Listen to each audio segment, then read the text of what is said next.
오늘 본문은 참 중요한 내용이 들어있습니다.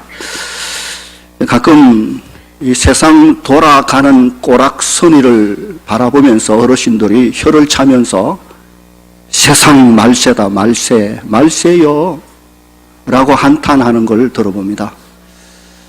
사실입니다. 사실 말세입니다.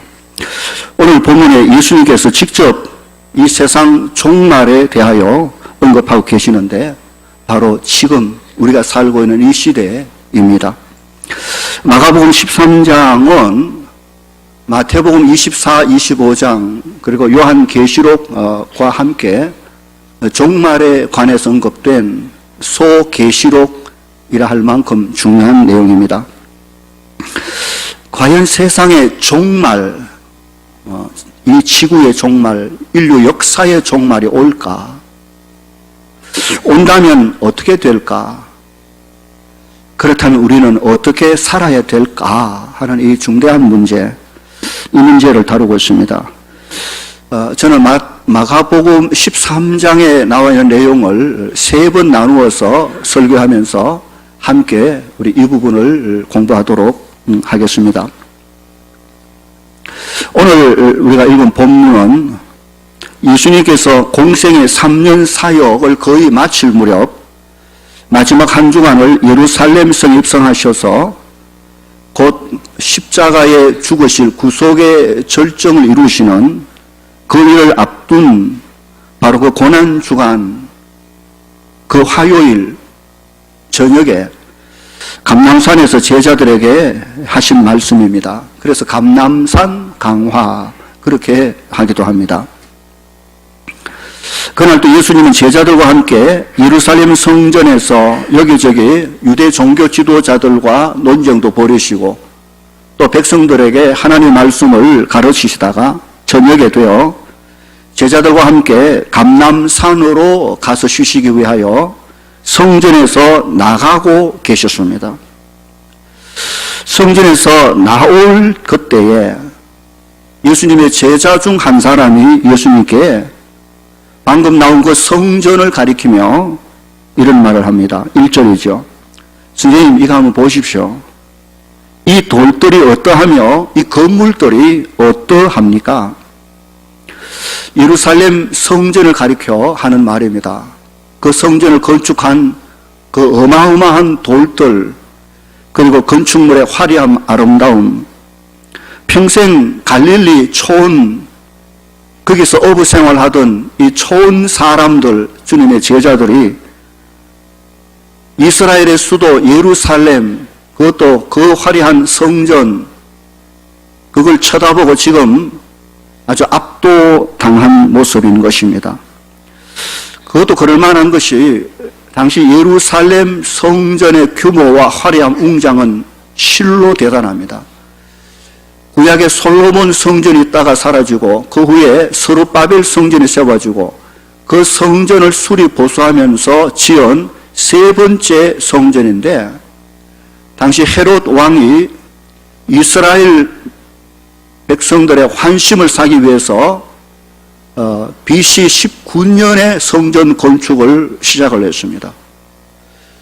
그리고 예수님이 이 말씀하신 당시 그때까지 약 48년 동안 성전 건축 공사가 계속되고 있는 상황, 안 끝난 상황, 계속 짓고 있었습니다. 그리고 이 성전은 거의 80년 동안 지었습니다. AD 63년까지 짓는 아주 굉장한 건물입니다. 굉장한 건물입니다. 성전에 기초를 놓고 쌓는 그 돌 하나의 길이가 12m, 넓이가 3.6m, 높이가 거의 6, 7m 되는 이 돌들을 어디서 운반해가지고 그 어마어마한 성전을 건축해 갑니다. 성전이 그 이스라엘 그 예루살렘 땅의 거의 6분의 1을 차지할 정도로 마당 뜰 넓이가 300 몇십 메다, 400 몇십 메다 하여튼 어마어마합니다. 그 대리석으로 화려하게 조각하고 장식한 그것이 당시 문명의 총 기술의 집합, 예술의 집합, 너무너무 미석으로 아름답게 지어서 예루살렘 성전을 보지 않고는 어떤 것도 아름답다고 말하지 마라 할 정도로 아주 신비에 쌓인 어마어마한 건물입니다. 굉장한 건물입니다. 왜 이런가 하면 유대인들에게, 이스라엘 사람들에게 성전이라는 것은 단순한 건물의 의미가 아닙니다. 단순히 크고 멋지게 건물 지었다는 뜻이 아닙니다. 그곳에 하나님의 임재가 있고 이스라엘 공동체의 생명과 같은 곳입니다. 이스라엘은 항상 성전과 그 운명을 같이 한 민족입니다. 그곳에서 하나님께 제사하고 말씀을 배우고 항상 성전을 중심으로 삶의 구조가 그렇게 짜여 있었습니다. 성전이 곧 이스라엘 민족 그 자체입니다. 이처럼 이스라엘 사람들은 성전에 대한 자부심이 엄청나게 강합니다. 이스라엘 백성뿐만 아니라 주님의 제자들도 마찬가지인 것입니다. 그런데 오늘 본문에서 제자들이 그렇게 자랑하고 자부심을 가지고 이스라엘 생명 공동체와 동일한 이 아름답고 장엄하고 굉장한 이 거대한 성전이 아직도 공사 끝나지 않는 이 성전에 대하여 예수님께서 뭐라고 말씀하시는가 하면 너희가 이 건물을 보고 있냐? 그러나 곧 돌 하나도 돌 위에 남지 않고 다 무너질 것이다. 아주 폭탄 선언을 해버립니다. 충격적인 말입니다. 이 성전이 곧 파괴될 것이다 라는 말씀을 주님이 제자들에게 하신 것입니다. 그리고 주님의 이 예언의 말씀은 곧 얼마 있지 않아서 그대로 성취됩니다. 이 성전이 AD 63년경에 완성이 되는데, 완공이 되는데 7년이 지난 AD 70년에 로마 황제의 명을 받은 로마 디도라는 장군이 예루살렘을 공격해 들어옵니다. 그리고 예루살렘을 완전히 성을 박살내고 그 안에 있는 성전을 무참하게 파괴시켜 버리는데 돌 하나도 돌 위에 남지 않을 만큼 아주 잔혹하게 파괴해 버립니다. 그때 예루살렘 그 안에 죽임을 당한 유대인 수가 100만 명이 넘을 만큼 엄청난 일들이 벌어지게 된 것입니다. 로마 군인들은 유대인들이 성전 그 돌 사이사이에 황금을 숨겨놓았다라는 이상한 루머를 듣고는 성전에 쌓인 돌 하나하나 모두 허물어뜨려 아예 완전히 철저히 파괴시켜 버리고 만 것입니다.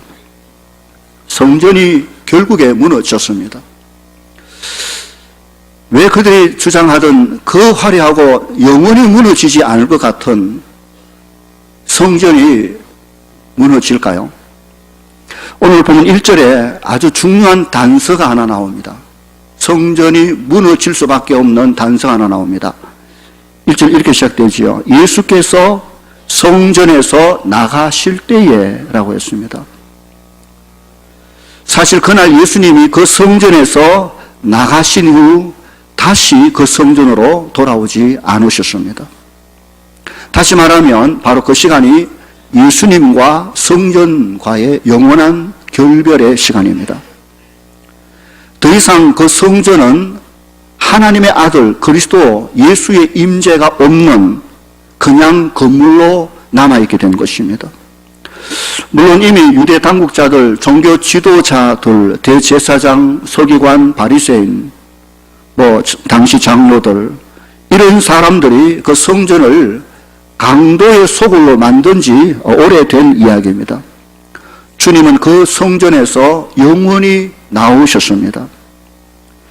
하나님의 아들, 하나님의 임재가 없는 그 화려한 건물은 더 이상 성전이라 부를 수 없는 것입니다. 오히려 성전의 이름으로 온갖 죄악을, 부패를 자행하고 일삼는 그곳을 하나님이 무너뜨리고 심판하는 것은 지극히 당연한 귀결인 것입니다. 아무리 교회가 간판을 높이 세우고 십자가를 세우고 교인 수가 많고 재정이 많고 일을 많이 한다 할지라도 하나님의 임재, 하나님의 영광이 없는, 하나님의 말씀이 없는, 하나님의 영광이 떠난 그곳은 결코 교회일 수 없고 언젠가 하나님께서 이 땅을 심판할 때 바로 그 교회를 가장 먼저 파멸, 심판해버리고 말 것입니다. 이 일은 또한 이 땅에 이제 성전이라는 건물이 더 이상 건물이 성전일 수가 없고, 십자가에 죽으시고 부활하사 다시 사신 예수 그리스도를 구주로 믿고 구원받은 하나님의 참된 백성, 하나님의 참된 진정한 성전이 시작되는 것을 예고해 주는 말인 것입니다. 그리스도 안에 새 성전, 교회를 말하는 것이죠. 더 이상 건물, 제도 이런 의미가 사라지는 과정을 말하고 있는 것입니다. 사실 유대인들이 예수님을 십자가에 못 박아 죽인 것은 그들이 기다려온 메시아, 하나님이 약속한 메시아가 세울 나라가 어떤 나라인지 그들이 알지 못했기 때문에 그런 것입니다. 메시아가 왜 이 땅 위에 무엇을 위하여 어떤 나라를 세우기 위해 오셨는지 그들은 알지 못했습니다. 그들이 기다려온 메시아는 이스라엘 민족의 영웅, 정치적 해방자 메시아를 학수고대하며 오랫동안 기다려왔습니다. 오랫동안 이스라엘이 다른 민족의 지배를 받고 당시 로마의 식민지로였는데, 하나님의 백성 이스라엘을 압박하고 있는 이 정치 세력들을 한 방에 때려 부수고 이스라엘 민족을 그들의 손에서 해방시켜 다시 옛 영광으로 회복하는, 그럴 수 있는 메시아, 그 영웅, 그런 메시아를 그들이 기다리고 있었습니다. 그런데 예수님이 오셔서 메시아라고 하시면서 가르치고 사역하실 때 그들이 옆에서 보니까 그 메시아가 그렇게 해줄 가능성이 전혀 안 보였습니다. 로마를 쳐 부수기는커녕 자꾸만 낮은 곳에, 자꾸만 연약한 곳에 환자들 향하여, 자꾸만 고난을 향하여 십자가로 향하여 나아가는 예수를 바라보고 그들은 이 예수가 우리를 구원할 메시아가 아니다 라고 판단하고 예수를 거부해버립니다. 진정한 교회, 하나님의 나라의 왕 되신 그리스도를 그들이 거부합니다.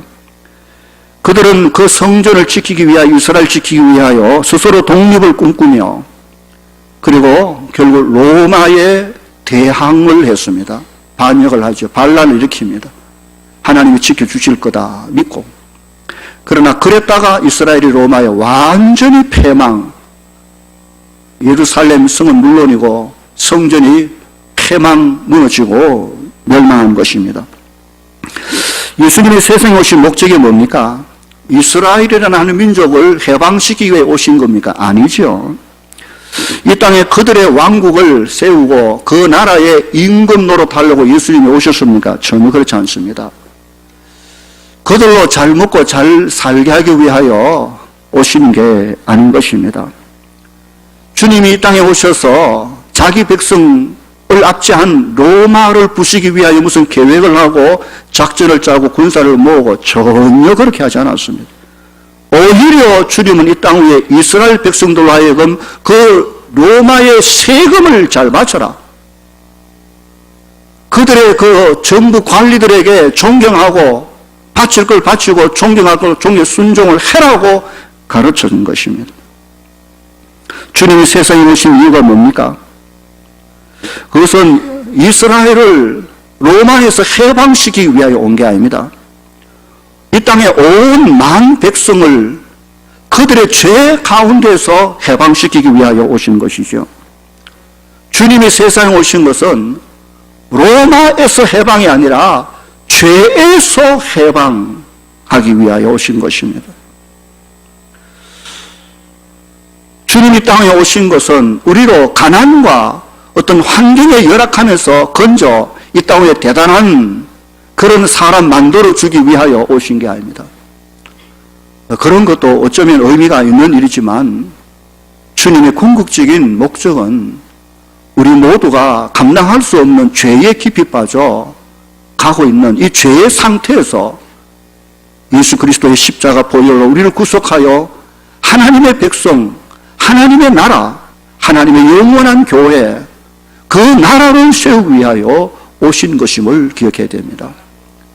세상 정치와 환경과 그 모든 건 필요하지만 그 일을 위하여 주님 오신 게 아닙니다. 그것 붙들고 늘어지다가는 나중에 완전히 망해버립니다. 망하지 않는 나라는 예수 그리스도 안에 구원의 나라, 하나님의 백성 공동체, 새하늘과 새 땅, 천국 백성의 공동체, 그 나라가 영원히 온전할 뿐인 것입니다. 오늘 보면 3절을 보십시오. 3절. 예수께서 감람산에서 성전을 마주 대하여 앉으셨을 때 베드로와 야고보와 요한과 안드레가 조용히 예수께 좀 심각하게 와서 질문을 하는 내용이 되어 있습니다. 사실 예수님의 제자들은 조금 전에 성전에서 함께 나올 때 예수님께서 이 성전이 무너질 것이다 라고 하신 말씀을 도저히 납득할 수가 없었습니다.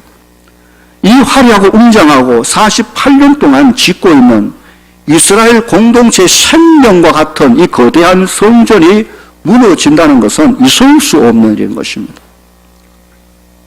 그런데 조금 전에 너무나도 충격적인 이 폭탄 발언을 들었기에 아까는 아무 말도 못했지만 감람산으로 돌아와서 아무리 생각해도 이건 그냥 넘어갈 문제가 아니고 한번 짚고 갈 문제가 되겠다. 그런 생각을 한 것이죠. 사실 성전이 무너진다는 것은 이스라엘 사람들에게 있어서 단순히 큰 화려한 건물이 무너진다는 뜻이 전혀 아닙니다. 그들에게 있어서 성전의 소중함을 말씀드렸는데 성전이 파괴되고 무너진다는 말은 곧 이스라엘 나라가 멸망한다는 의미와 같은 말인 것입니다. 오래전에 남유다가 바벨론에 의해서 멸망당할 때 솔로몬 성전이 완전히 파괴해 무너져 버리고 맙니다. 그때 성전만 무너진 게 아닙니다. 이스라엘이 무너지는 것은 곧 성전의 무너짐, 성전이 파괴되고 무너지는 것은 이스라엘의 멸망을 말하는 것입니다. 성전이 무너짐과 함께 이스라엘 백성들은 바벨론 포로로 모두 다 끌려가고 흩어지고 온 나라는 완전히 비참하게 멸망하게 되는 것입니다. 그들에게 성전이 파괴된다는 것은 그들의 나라 이스라엘이 완전히 멸망한다는 말과 똑같은 의미인 것입니다.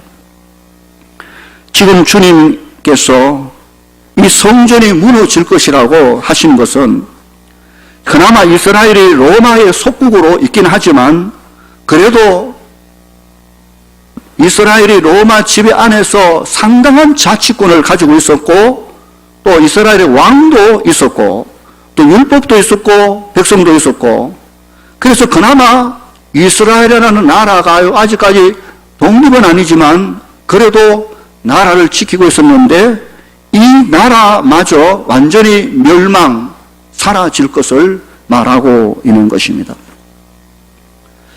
지금 제자들로서는 예수님이 말씀하신 이 어마무시한 성전이 파괴된다는 것은 상상할 수 없는 일입니다. 어쩌면 성전이 혹 파괴된다고 한다면 그런 일이 난다면 그것은 이스라엘 나라뿐만 아니라 온 세상의 종말에나 그런 일이 있을 것이다 라고 했을 것입니다. 성전이 무너져 그럼 온 세상 끝날 거야 아마도. 그런 때나 이 성전이 무너질 거야 라고 생각한 것입니다. 그래서 제자들이 예수님께 지금 조용히 그리고 심각하게 나와서 질문한 의도가 바로 4절에 그런 말인 것입니다. 주님이 말씀해 보십시오. 언제 아까 주께서 말씀하신 그런 일이 일어날 것 같습니까? 그런 일에 대한 무슨 징조라도 있단 말입니까? 이 세상 끝날 만한 징조라도 보인다는 말입니까? 왜 성전이 무너진다고 말합니까? 마치 세상이 끝날 것처럼 말합니까? 그런 무슨 징조나 무슨 조짐이 보인다는 말입니까? 라고 지금 제자들이 예수님께 묻는 것입니다. 자, 여러분, 지금부터 예수님의 대답에 마음의 귀를 잘 기울여야 됩니다. 주님은 마가복음 13장 나머지 전체 내용에서 이 제자들의 이 심각한 질문에 대답을 하고 계십니다. 그 대답을 미리 좀 몇 가지 정리를 해보면 주님께서 말씀하신 이 성전이 무너지는 것은 기정사실입니다. 그리고 이 성전이 무너짐과 함께 보여주는 상징하는 것이 마지막 세상 종말 끝이 오고 있다라는 사실을 말씀하고 계십니다. 그리고 그 종말 세상 마지막의 징조가 이미 벌써 시작됐다. 그리고 그 징조에 대하여 오늘 본문 5절과 12절에서 세 가지 뚜렷한 징조, 그 현상을 우리에게 말씀하고 계십니다. 그리고 언젠가 하나님의 정한 때가 되면 한번 큰 환란, 대환란이 찾아올 것입니다. 멸망에 가증한 것이 서지 못할 곳에 서는 그때, 그런 때가 올 것입니다. 그때는 엄청난 환란이 오고, 그리고는 온 천체가, 우주가, 인류 역사가 멸망, 마지막이 될 것, 종말이 될 것입니다. 물론 그때 세상이 인류 역사, 지구의 역사, 우주의 역사가 끝나는 것으로 끝나는 게 아닙니다. 바로 그때 우리 주님께서 구름 타고 하늘로부터 이 땅에 다시 오실 것이다. 그 이야기를 하고 계십니다. 다시 오실 예수님, 그때 오실 주님은 초림의 주님과 사뭇 다릅니다. 그때는 사탄과 그를 따르는 모든 자들을 모조리 잡아 영원한 지옥에 던져넣기 위한 심판의 주로 오십니다. 그리고 그때까지 예수 그리스도 안에 구원의 은혜 속에 살고 있는 자기 백성을 사방에서 모아 영원한 천국의 곳간 영광의 나라, 하나님 나라로 데려가실 것입니다. 새 하늘과 새 땅, 새 에덴의 회복, 그때가 올 것을 말하는 것입니다.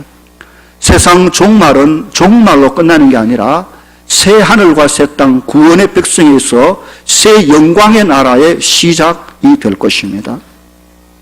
마가복음 13장의 결론은 이렇습니다. 그러니까 이 사실을 말했으니까 미리 알고 성도들이 날마다 영적으로 깨어있어서 하나님 말씀대로 살다가 주님 오실 그때에 상받을, 칭찬받을 수 있는 그런 삶을 살라는 말입니다. 종말에 대한 궁금증을 풀어주기 위해서 이 본문이 기록된 게 아닙니다. 그날은 반드시 옵니다. 그날을 기다리며 오늘 우리가 어떻게 살아가야 될 삶의 지혜와 능력을 공급하기 위하여 오늘 본문이 기록되어 있는 것입니다. 마가복음 13장을 바른 시각으로 볼 줄 알아야 됩니다. 자, 그러면 첫 번째로 먼저 기억할 게 있습니다. 종말, 말세, 언제부터 말세인가? 말세라고 하는데 언제부터 말세인가 하는 것이죠. 세상 인류 역사가 출발한 것이 언제입니까? 창세기 1장에 나오는 하나님이 태초에 하늘과 땅과 사람 만물을 지었을 그때에 인류의 역사, 지구의 역사, 시간의 역사가 시작됐습니다. 그래서 하나님의 영광스러운 나라, 아름다운 영광이 가득한 그런 하나님의 영광의 사역이 펼쳐져야 되는데 창조되고 불과 얼마 안 있어서 인생이 범죄하게 돼요. 죄가 들어옵니다. 죄가 들어오면서 인류 역사는 그때부터 죄의 역사가 시작됩니다. 가정이 만들어지고 사회가 국가가 만들어지고 나라가 세워지고 온갖 흥망성쇠가 거듭되는 역사의 과정들을 보면 한마디로 말하면 죄의 역사입니다. 사람들이 범죄 가운데 태어나서 죄 짓다가 죄로 말미암아 멸망해가는 하고 태어나고 죄의 역사입니다. 그런데 하나님께서 이 죄의 역사의 흐름 가운데 그냥 버려두지 아니하시고 구원의 계획을 심어 놓은 것이죠. 당신의 백성을 결국 그 아들 메시아 그리스도를 이 땅에 보내주셔서 그로 말미암아 자기 백성을 다 구원할 것이라는 하나님의 구원 약속이 인류의 죄의 역사 그 가운데 서려 있는 것입니다. 그것을 위해서 하나님께서 이스라엘 한 민족을 선택하시고 그들에게 율법을 주시고 하나님의 나라 모델을 세우시고 그 민족을 통하여 그리스도 메시아를 준비하게 하시는 역사가 수천 년 그렇게 흘러가고 있는 것입니다. 다시 말하면 하나님께서 죄 가운데 자기 백성을 구원하기 위한 구원의 역사가 흘러 수천이 흘러가게 온 것입니다. 그래서 이스라엘 백성들은 그들을 그 죄에서 구원해 줄 메시아 그리스도를 기다리며 오랜 세월 동안 살아온 것입니다. 하나님께서 그렇게 구원의 역사를 진행시키다가 그 구원 역사의 맨 마지막에 맨 끝에 다 됐다 싶을 그때에 하나님께서 자기 구원의 역사를 완성시키십니다. 그것이 바로 예수 그리스도입니다. 히브리서 1장 1절로 2절에 보면 옛적의 선지자들 통하여 여러 부분과 여러 모양으로 우리에게 말씀하신 하나님이 이 모든 날 마지막에는 아들을 통하여 우리에게 말씀하셨다. 하나님께서 오랜 세월 죄의 역사 속에 구원의 계획을 이루어 가시는 그 일정들을 관리해 오셨습니다. 그리고 맨 마지막 끝에 이제 약속하신 아들 예수 그리스도를 보내시고 그로 십자가에 죽어 우리 죄를 대속하게 하시고 그로 부활하여 생명의 주가 되게 하심으로 이제 자기 백성 믿는 모든 자를 구원하시는 구원의 과정들을 마무리하게 되는 것입니다. 다시 말하면 예수님이 이 땅에 오신 그 때가 구원 역사의 마지막 때 말세인 것입니다. 그러니까 구속 역사의 마지막 말세가 언젠가 하면 메시아 예수 그리스도가 이 땅에 오신 그때, 왜냐하면 구속의 마지막 말세에 하나님이 그 아들을 보내서 자기 백성을 구원하신다 라고 하셨으니까 말세가 언제부터 시작됐다고요? 예수님 이 땅에 오셨을 그때, 이미 그때가 말세입니다. 그때가 말세입니다. 예수님이 세상 구속 역사의 마지막에 보내시마 하신 말씀대로 마지막 때에 오신 것입니다. 그러므로 지금이 바로 그 마지막 때에 우리가 살고 있는 말세입니다. 세상 말세다, 정말 말세야 하고 한탄하는 그 말세가 언제부터, 그때부터 그리고 지금까지 우리는 말세에 살고 있습니다. 어쩌면 말세 치말 마지막에 또 마지막일지도 모르는 그런 시대에 살고 있습니다. 이제 보면 5절로 13절까지 예수님께서 제자들의 질문에 본격적으로 대답을 하십니다. 제자들의 질문의 요지가 뭡니까? 언제 예루살렘 성전이 파괴되고 언제 이 땅에 종말이 올 것인가에 대한 질문입니다. 그리고 그 징조가 무언가에 대한 질문을 하고 있는 것이죠. 예수님은 그 제자들 눈앞에 서 있는 그 웅장하고 화려한 그 성전이 곧 로마 군대 디도 장군에 의해서 완전히 예루살렘이 무너지고 그 성전이 돌 하나 위에 돌 하나도 남지 않을 만큼 무참하게 파괴될 멸망할 것을 내다보시면서 이 역사가 그것으로 끝나는 것이 아니라 곧 온 세상 종말의 징조도 같이 이루어질 것을 말하고 있는 것입니다. 예루살렘의 멸망, 그 성의 멸망은 그 한 민족의 멸망이 아니라 이 인류 역사의 마지막 종말이 그처럼 다가올 것이고 그에 대한 징조가 이미 나타나고 있다 하는 말씀을 하고 계신 것입니다. 오늘 본문에 나오는 말세의 징조가 뚜렷하게 세 가지로 분명하게 주께서 구분해 놓으셨습니다. 우리가 살고 있는 이 시대에 이런 현상들은 종말의 징조를 보여주는 분명한 현상들이므로 잘 말씀과 함께 이 시대를 볼 줄 알아야 됩니다. 그 첫 번째 종말의 징조가 오늘 보면 5절에 나오는데 영적 미혹자들이 수도 없이 일어날 것입니다. 5절 보십시오. 5절 함께 읽어볼까요? 시작. 예수께서 이르시되 너희가 사람의 미혹을 받지 않도록 주의하라. 많은 사람이 내 이름으로 와서 이르되 내가 거라 하여 많은 사람을 미혹할 것이라고 하였습니다.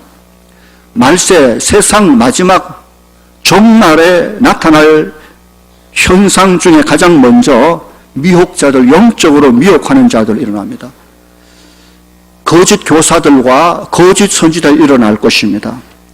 자기가 메시아다, 내가 그리스도다, 나를 따르라 하는 자들이 일어나서 많은 사람들을 참된 생명에서 떠나도록 만드는 그런 현상이 일어날 것입니다.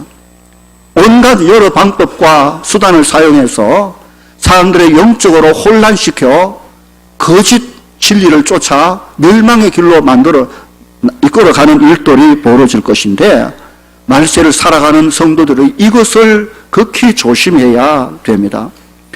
이 사실은 예수님이 부활 성천 후에 초대교회 사도 바울 제자들이 교회를 세우기 위한 사역 그 기간에 벌써 그런 현상은 그때부터 일어났고 계속됐고 지금도 일어납니다. 사도행전 5장에 보면 가말리엘 율법사의 말에 의하면 당시 드다라는 한 사람이 자기를 내세워서 수많은 사람들을 끌어당겼습니다. 그때 그 드다라는 잘못된 거짓 선지자를 따라간 사람이 무려 400명이 일어나서 따라다녔습니다. 그리고 그가 망하자 모든 사람도 다 흩어졌습니다.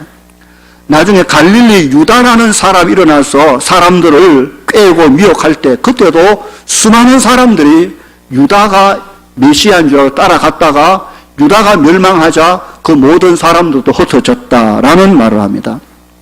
사도행전 21장에 보면 그 천부장이 말한 것 가운데 당시 어떤 애굽인이 어떤 엄청난 소유를 일으켜서 무려 4,000명의 자객을 이끌고 사회를 혼란시킨 그 애굽의 어떤 한 사람의 미혹에 무려 4,000명이 함께 그를 따라 그게 진리인 줄 알고 갔던 그런 시대도 있었다라고 말하고 있는 것입니다.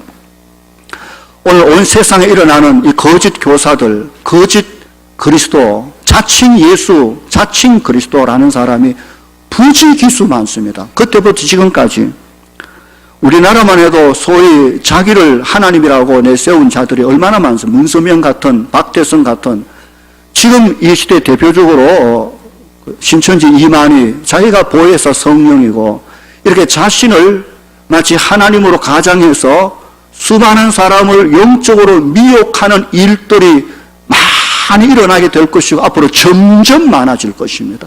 성경은 이것을 극히 조심해라 했습니다. 이단 사상뿐만 아니라 인류 여러 가지 정치적인 사상을 동원해서라도 성도들 하여금 진리에서 떠나게 만듭니다. 오늘날 동성애, 동성혼을 주장하는 그 배후에 악한 세력들, 무신론자들이 있고 마귀 사탄이 있습니다. 성경을 불법적으로 만들고 동성애, 동성혼 이 가증하고 더러운 이 짓을 어린 아이에게 교육시키기 위하여 교과서에 심어 가르치겠다는 사상들이 지금 사침없이 일어납니다. 결국에 성경으로부터 떠나게 만드는, 진리에서 떠나게 만드는, 영적으로 미혹하는 자들이 이 사상을 이용해서 지금 분연히 일어나고 있는 것입니다. 어쩌면 눈부시게 발달하는 과학이라는 이 도구 안에서도 점점 하나님으로부터 멀어지게 하는 일들이 일어나게 될 것입니다. 정말 조심해야 됩니다. 이 미혹하는 사람 입장에서 온갖 수를 다 써서 한 사람을 미혹하려고 달려들 것입니다. 그런데 이 유혹이라는 게 미혹을 당하는 사람 입장에서는 상대방이 나를 넘어지게 하기 위해 공격해 온다 할지라도 결국에 미혹에 넘어가는 것은 내가 동의하기 때문입니다. 내가 그 사상을 받아들이고 따라가기 때문에 나도 망하는 것이지, 원래 미혹자가 우리를 함부로 못 건드리게 되어 있습니다. 세상이 우리 앞에 십자가에 못 박혀 있는 그리스도 안에 이미 승리가 우리에게 주어졌는데 저것들이 아무리 무슨 방법으로 미혹하고 유혹을 해도 묶여 있는 자들입니다. 내가 하고 나는 진리의 길을 따라가면 그것이 내려와가지고 우리를 끌고 못 가게 돼 있는데도 불구하고 우리가 그 미혹에 귀를 기울이고 안 가도 될 묶여있는 고놈한테로 발을 딛다 밀다가 잡혀가지고 중리산이 한단 말이에요. 그 미혹의 책임이 우리를 미혹하는 자들에게도 있지만 결국에 미혹당한 나에게도 있다는 걸 기억해야 됩니다. 죄는 내가 짓는 것이지 저것들이 그렇게 하는 게 아니란 말입니다. 그러므로 조심해야 됩니다. 영적으로 우리의 생각을 흐트러지기 위한 특별히 이단들을 조심해야 되고 악한 사상들을 조심해야 됩니다. 항상 교회 중심 바른 말씀의 강단을 지키기 애를 쓰고 하나님 앞에 말씀 앞에 온전히 서는 세상의 어떤 영적 미혹에도 진리를 지키고 끝까지 걸어내는 우리 모두가 되기를 주의 이름으로 간절히 축원합니다. 둘째의 징조는 7절과 8절에 나오는데 난리와 난리의 소문이 들릴 거다. 민족이 민족을 대항하고 또 나라가 나라를 대적하여 일어나는 소위 말하면 전쟁의 소식이 들릴 거다. 여기지 국지전 또 국가별로 종족별로 이런 전쟁들이 난리가 일어날 것이고 뿐만 아니라 사회적인 어떤 환경의 변화, 지진이 막 터지기도 하고 막 기근이 있어서 여기저기 굶어 죽고 이런 수많은 일들이 일어나는, 다시 말하면 말세에 나타날 뚜렷한 징조 중에 하나가 뭔가 하면 온 세상이 아주 시끄럽게 될 것입니다. 여기저기 전쟁 났다는 소리, 여기저기 굶어 죽었다는 소리, 무슨 지진이 건물이 무너졌다는 소리, 뭐가 비행기가 떨어졌다는 소리, 이런 것들이 예전에도 있었지만 갈수록 심할 겁니다. 엄청나고 깜짝깜짝 놀랄 만큼 사람들이 그걸 보고 말세가, 정말 진짜 말세가 온 것 같다. 정말 말세가 온 것입니다. 가끔씩 그런 일들이 터질 때마다 여러분 가슴이 철렁하지 않습니까? 이 세상 끝나는 거 아닌가? 뭐 저 위에 뭐 핵폭탄 만들어 터져버리면 온 세상 끝나는 거 아닌가? 그러나 오늘 성경은 그런 현상들이 일어난다고 할지라도 두려워하지 마라. 그것은 세상의 끝이 아니라 재난의 시작일 뿐이다. 이 재난의 시작, 재난에는 고통이라는 말인데 이것은 산모가 아기를 출산하기 위해서 먼저 겪게 되는 해산의 고통을 말합니다. 그 고통이 심하게 될 때에 이제 세상이 이제 종말이 올 거다. 그러나 그것이 자체가 끝이 아니고 이후에 해산의 기쁨이 올 그날을 위하여 지금 이런 고통이 진행되고 있다는 걸 알아라는 것이죠. 그러니까 여기저기 큰일이 났다고 해서 막 당황하고 두려워하고 큰일 났다, 이거 뭐 이제 다 살았네, 이제는 딴 거 하지 말고 기도만 하고 있자, 뭐 이러고 뭐 무슨 소용이 있냐, 이러지 말라는 것입니다. 그런 이런저런 난리, 온 세상이 시끄럽고 난리가 나고 천지가 뒤집어지는 것 같아도 그 자체가 끝이 아니라 앞으로 임하게 될 종말의 과정 징조 중에 하나니까 그것 때문에 두려워하지 말고 정신 차려서 그 상황 속에서 내가 해야 될 일을 해야 된다 하는 것을 가르치고 있는 것입니다. 그러면 세상의 환경과 정치적 변화와 어떤 일들에 그리스도인들이 너무 휘둘리면 안 됩니다. 그건 하나님 말씀하신 징조에 불과하며 그것이 자연스럽고 일어나게 되어 있는 것입니다. 마지막 세 번째로 종말의 때에 말세에 일어날 현상에 대하여 9절로 13절까지 쭉 나와 있는데 그것은 교회가 세상 죄악의 세력들로부터 박해, 고통을 받는 때가 온다는 것이죠. 성도가, 교회가 예수님을 믿는 하나님의 자녀라는 신분 때문에 세상으로부터 말할 수 없는 핍박과 고통을 받을 그 현상이 여기저기 일어나는데 갈수록 심해질 것입니다. 9절 보십시오. 너희를 공회에 넘겨주겠고 너희를 회당에서 매질하겠으며 나로 말미암아 너희가 권력자들과 임금들 앞에 서게 될 것이다. 이미 이 현상은 사도 바울 주님의 제자들이 당시 복음을 위하여 이미 당국자에 끌려가고 매질당하고 고생한 그때 그 일이 일어났고 벌써 계속되어지고 지금도 예수님의 이름 때문에 고통당하고 환난 겪는 자들이 얼마나 많은지 모릅니다. 심지어 12절 보십시오. 형제가 형제를, 아버지가 자식을 죽는 데 내주며 자식들이 자기 부모를 대적하여 죽게 하리니.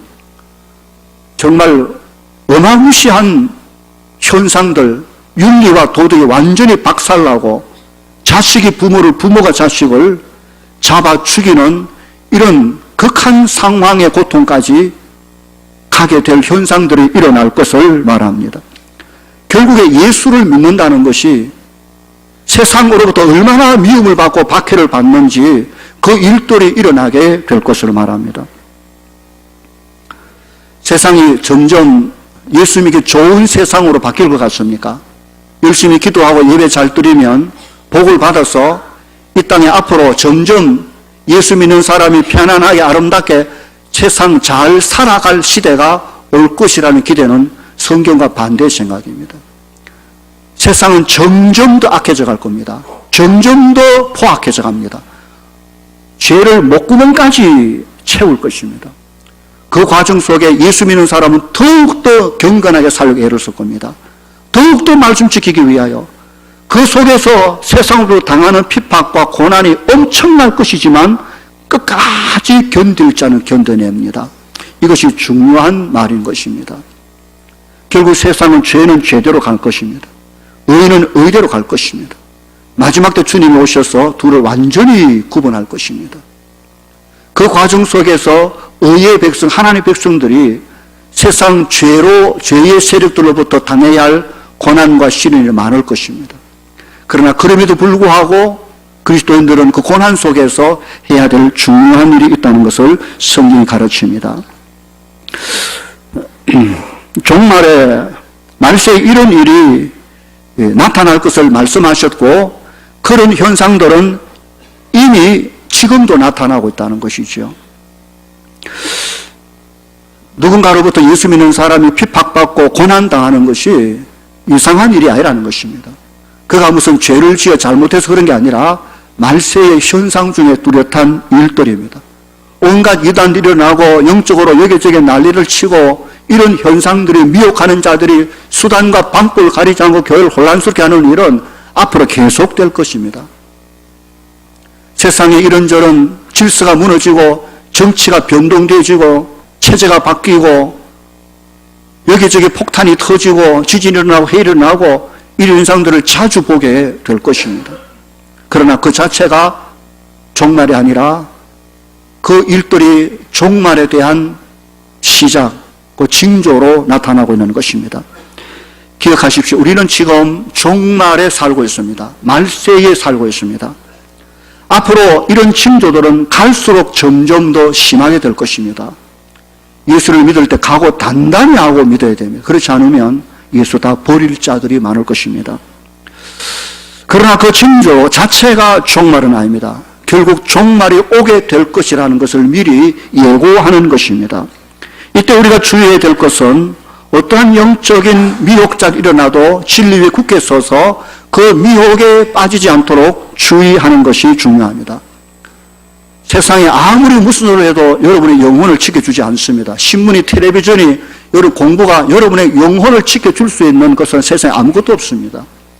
오직 우리를 지으신 하나님, 그 아들 예수 그리스도 십자가, 그 믿음만이 영적 혼란에서 저와 여러분을 지켜줄 줄 믿습니다. 특히 세상 환경과 변화와 온갖 난리에 결코 두려워 떨어서 안 됩니다. 마치 세상 끝난 것처럼 행동해서도 안 됩니다. 아직 끝나지 않았습니다. 두려워할 이유가 없습니다. 그런 현상은 지극히 정상적이고 당연히 나타날 현상 중 하나기에 그런 일들을 볼 때마다 우리는 세상 사람들처럼 당하거나 그런 시각으로 보면 안 되고 우리가 가져야 할 태도와 시각을 가져야 될 것입니다. 특별히 고난의 때 예수 믿는 믿음 때문에 임하게 될 핍박과 고난에 대한 믿음을 키워야 됩니다. 영적 맷집을 키워야 됩니다. 네가 무슨 소리를 해도 어떤 일이 있어도 나를 구원하신 예수님, 나는 그를 부인하지 않아. 나는 하나님을 예배하는 예배자로 살 거야. 이 믿음의 맷집, 이 힘을 길러야 될 때인 것입니다. 하나님께서 성도들에게 이 고난의 때에 그 고난을 당하도록 오랫동안 이렇게 말세에 버려두시는 듯한 이유가 있습니다. 그것은 복음의 전파입니다. 우리를 핍박하고 고난 주는 세력들 그 속에도 구원받아야 될 하나님의 백성들이 얼마든지 있습니다. 아무리 힘들더라도 참으며 그들이 우리를 공격하고 우리를 재판하고 우리를 죽이는 현장에 서서 우리는 그리스도의 증인으로 서야 됩니다. 내가 믿는 예수님이 어떤 분임을 그들에게 말해줘야 됩니다. 그리고 결국에 이 복음이 천하 만국에 다 전파될 그때 비로소 그리스도가 오십니다. 성경이 주님이 종말이 마지막 말세가 된다는 가장 분명하게 우리에게 심어주는 사인 중에 하나가 복음이 온 세상, 오늘 본문 4절 끝에 몇 절입니까? 10절에 있는 것처럼 복음이 온 세상 끝에 전파될 그때에 비로소 그리스도가 오시고 세상이 끝난다라는 것을 기억해야 될 것입니다. 성도 여러분, 세상 역사는 분명히 지금 마지막을 향하여 줄기차게 달려가고 있습니다. 우리는 지금 그 과정에 있습니다. 세상 종말, 세상 끝의 역사는 단순히 끝이 아닙니다. 죄의 세력의 끝입니다. 그때 우리 주님이 다시 오실 것입니다. 그리고 사단과 그를 따르는 악한 세력들을 묶어 영원한 불못에 던질 것이고 그리스도 안에 구원의 백성들을 차곡차곡 모아 천국의 곳간에 드리게 될 것입니다. 오늘 우리가 감당해야 할 사명은 복음입니다. 내가 믿는 내 속의 예수님을 내가 말할 수 있어야 됩니다. 어떠한 삶의 형편과 처지에서도 내 속에 계신 예수님을 내 입과 내 삶을 통하여 증거하는 이 사명을 충실히 감당하고 있을 그때 어느 순간 주님이 오십니다. 그리고 우리를 품에 안으시고 영원히 예비된 영광의 나라로 나아가게 될 것입니다. 세상 종말은 구원의 백성 우리에게 새하늘과 새 땅 영광의 나라로 들어가는 시작에 불과한 것입니다. 세상 환경과 형편을 두려워하지 마십시오. 오직 하나님 말씀만 붙들고 믿음으로 끝까지 살아내는 우리 모든 성도들 다 될 수 있기를 바라고, 오늘 내용을 제가 자세히 구분 못했는데 다음 주에 목소리 좀 고쳐가지고 제대로 준비해서 한 번 더 이야기하려고 합니다. 주 안에 믿음으로 승리하는 우리 모두가 되기를 주님의 이름으로 축원합니다. 기도하겠습니다. 이 말씀 붙들고 우리 함께 한 1분이라도 기도하십시다. 성령께서 우리에게 이 말씀을 주신 이유가 뭔지 말세라면 우리가 어떤 태도로 이 세상 인생을 감당해야 될 것이 하나님 지혜를 주시옵소서, 믿음 주시옵소서. 다 함께 통성으로 기도합시다. 걸어가신 아버지 은혜 감사합니다. 마지막 때를 사는 우리에게 있어서 가져야 할 믿음과 우리의 생각이 무엇인지 정리할 수 있도록 은혜 베풀어 주시기를 바라고 빕니다. 주여 도우소서. 우리에게 구원의 믿음, 재림의 신앙, 의와 영광과 하나님의 통치의 그 나라에 대한 소망이 날이 갈수록 풍성해지게 하여 견고해지게 해주시옵소서. 세상 환경에 휘둘리지 않게 하시고 오직 주의 영광의 나라를 바라보며 달려가는 저희들 되어주도록 주님이 간섭해 주시기를 바라고 소원하옵나이다. 성령 도와주시옵소서. 영광의 주님 감사합니다. 세상의 환경과 여건과 모든 일들의 사정을 바라볼 때 주께서 말씀하신 마지막 그때가 다가오는데, 오 주여, 우리로 다시 오실 주님을 바라보며 이 땅의 고난을 견디되 하나님 앞에 해야 될 삶의 소중한 사명에 충성할 줄 아는 저희들 되게 해 주시옵소서. 예수님 이름으로 기도하옵나이다. 아멘.